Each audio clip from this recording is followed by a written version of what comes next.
Let's look at this.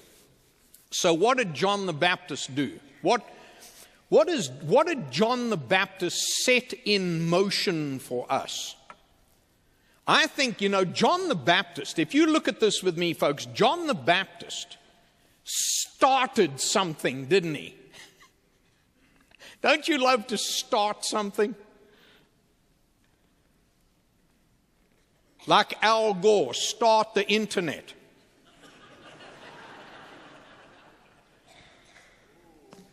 Don't you love to start something? We all like to be right there at the beginning, whether we did or whether we didn't. I want to start a movement. I think John the Baptist was used by God to set the greatest thing that you and I can ever talk about in motion. What was it? Everybody. It was everyone's, anyone. That's what he began. All right. John the Baptist, number one, set in motion the call of God for everyone to share the good news.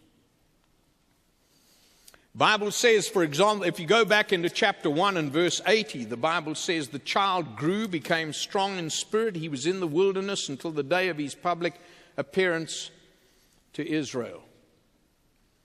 I think that John the Baptist set in motion the call of God for everyone to share the good news. If God could have used John the Baptist, surely he could use me. Surely he can use you. I mean, I want you to just think about this, folks. Do you not suppose that God in his infinite wisdom could have chosen someone who wasn't quite as smelly as John the Baptist? Let's be reasonable. This man came out of the desert. He was dressed in skins. He ate wild locusts and honey. He lived in the desert. I mean, he was a real ragamuffin. We can't even conceive what he must have looked like, even in his day and age. God used him. In our culture, we tend to look at people and we prejudge them and we say to them, how can God use that person?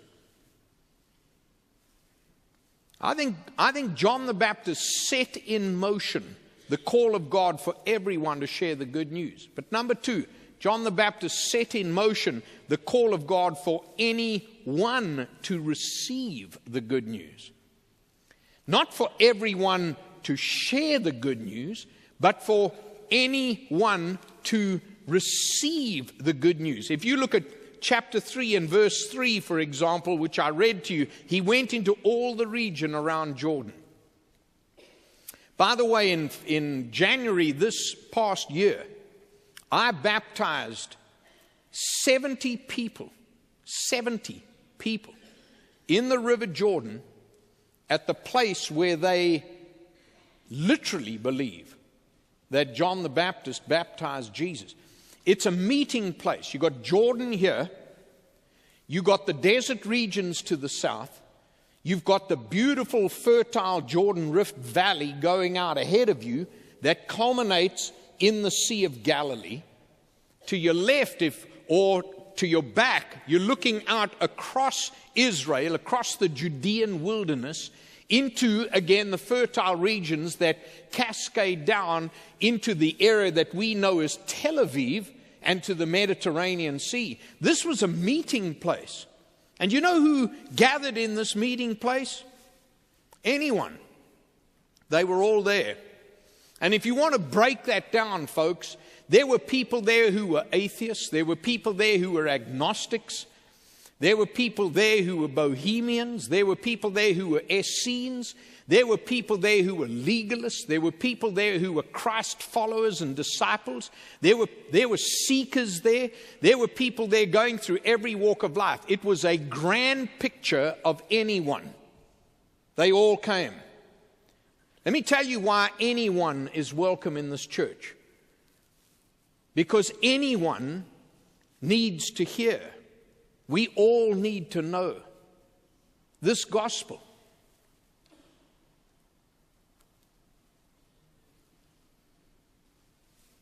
John didn't mince his words.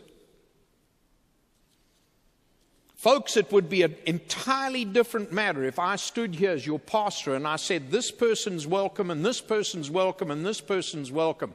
But every time I stood in this pulpit, depending on who I see sitting out there, I change my theology and I change my tune and I start excusing sin.